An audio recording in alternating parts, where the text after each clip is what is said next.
Good morning. Well, it is check-in number 3. Remember, I will be checking in on Tuesdays and Thursdays, ending on June 4th, and then maybe putting out a few things over the summer just for funsies to see how you're doing and so that you can see all of this. I have been so surprised and impressed that I'm still getting notifications from MobyMax, despite the fact that students don't have to be doing new work. I have 3 people to recognize today.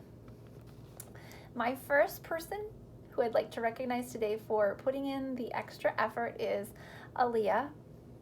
Good job, Aaliyah. She's been logging in extra despite not having to be on MobyMax. Amara, great job, Amara. Way to just jump in there, even though you don't have to be on MobyMax, choosing to be, pushing your growing edges through distance learning. I'm proud of you for that. That's fantastic. And Brody, good job. You have also been very consistent. I've been getting notifications that you have been logging into MobyMax, even though you don't have to.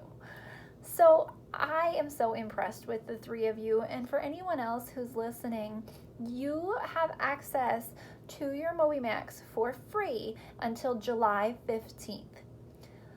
And then they'll turn off your free access and your data will be archived on July 31st. So I believe we can still find it.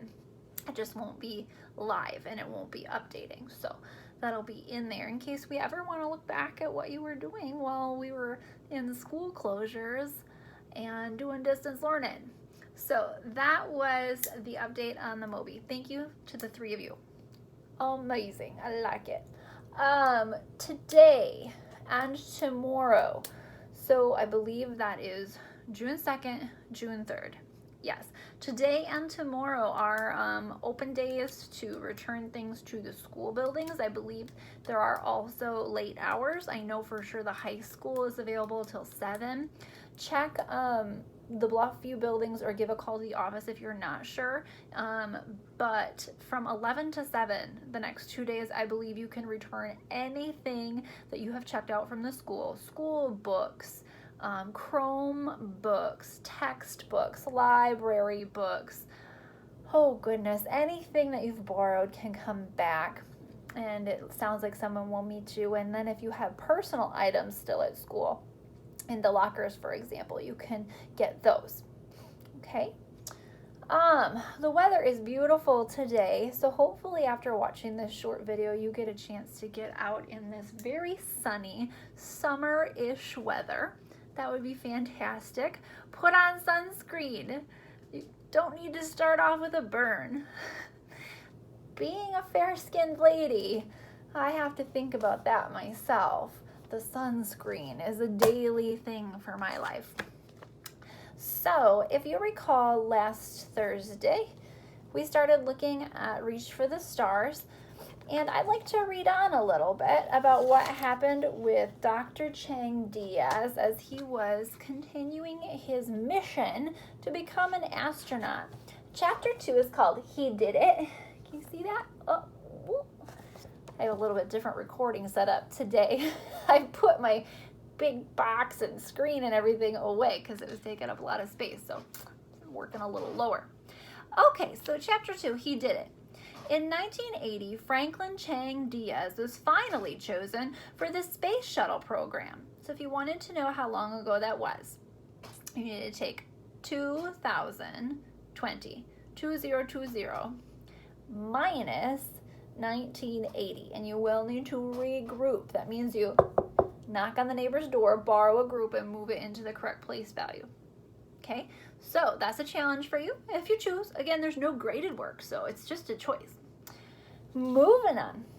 When Franklin's mother found out Franklin had made it, she shouted, "He did it! He did it!" 4,000 people tried to get into the program. Only 19 people were chosen. So Dr. Chang Diaz trained as an astronaut for 6 years. He also did research into rocket design. Dr. Chang Diaz helped to design the International Space Station. You might have referred to that being the ISS. The ISS up in space is the International Space Station. And I've got a picture. There he is. Let's catch the caption. That's one of the text features I like about biography and anything nonfiction is the captions. So it says, describing the picture, we've got a label. That's another text feature. It says spacesuit. And then it says, Dr. Chang Diaz trains for walking in space. Now, when I look at that, he's by a pool. The weightlessness of being in water helps simulate the lack of gravity in space. In 1986, you know how to figure out how long ago that is now, so you can do that subtraction, find the difference.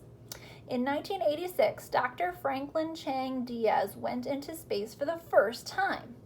Franklin Chang Diaz said that this flight was the most exciting because he saw Earth from space for the first time. It kind of gives us a diagram of what that would be like looking at space from up, or looking at Earth from above in space. Okay, this has a caption, and then it's got this kind of extra fact folder down here. I like that text feature too. So the caption says, Dr. Chang Diaz said that seeing Earth from space is the most beautiful thing you ever saw. It is worth all the effort and all the trouble and all the difficulty. And you see there's quotation marks. So when there's quotation marks wrapping around things, those are the words that someone actually said. It came out of their mouth. So quotation marks grab the words that were said by that person and keep them kind of encapsulated and safe. It keeps them protected from being twisted around and not what was actually said. I like to think of it that way. Let's look at the extra information folder. Pilots or scientists. That's the label on the folder. Okay, so it says the first astronauts were pilots. Scientists designed the spacecraft, but they never got to fly them.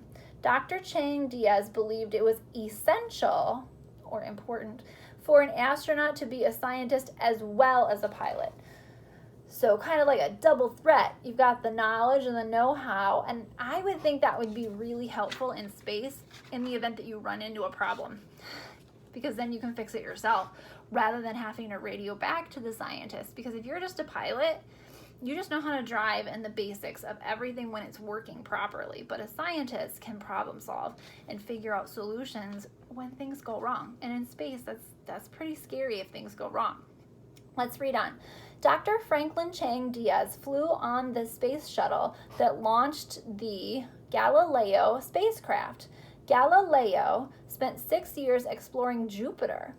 During Dr. Franklin Chang Diaz's 5th mission, the crew researched making medicines. On the 6th mission, the shuttle docked with the Russian space station, the Mir. So we've got the International Space Station up there with people on it, and the Mir, which was put up by the country of Russia. The shuttle dropped off supplies. The shuttle picked up 7 astronauts who had spent more than 2 years on Mir. So think about this. A lot of times we think of astronauts as just kind of a quick trip up and back. But there are people who are in the International Space Station and in the Mir for years. That just is baffling. I just can't even imagine. All right, so here's a picture. It says 2,000 hours. The caption says, Dr. Chang Diaz and astronaut Jeffrey Hoffman hold up a sign to show that each of them has spent 1,000 hours in space. Oof. You can divide 1,000 by 24 on a calculator and find out how many days that equals. During Franklin Chang Diaz's last mission, the space shuttle docked with the International Space Station, ISS. Oh, there, that time it gave us the abbreviation. Franklin took his first spacewalk while the space shuttle was docked at the ISS. He took 3 spacewalks altogether as he helped to fix the robot arm of the ISS. Franklin Chang Diaz flew 7 space missions. Oh, this is a cool one. Here's a text feature, and it's a photo. And then right here we've got a caption, and it says, Dr. Chang Diaz takes his first walk in space. So that's what that photo is. That's super cool. Awesome. I think that we're, gosh, at 10 minutes. Okay, I'm going to put a sticky note on here, and I'll push through. Yeah, there's not very many pages left. I'll push through on Thursday. We'll finish this story, and that will be our last, I guess, our last meeting for this school year.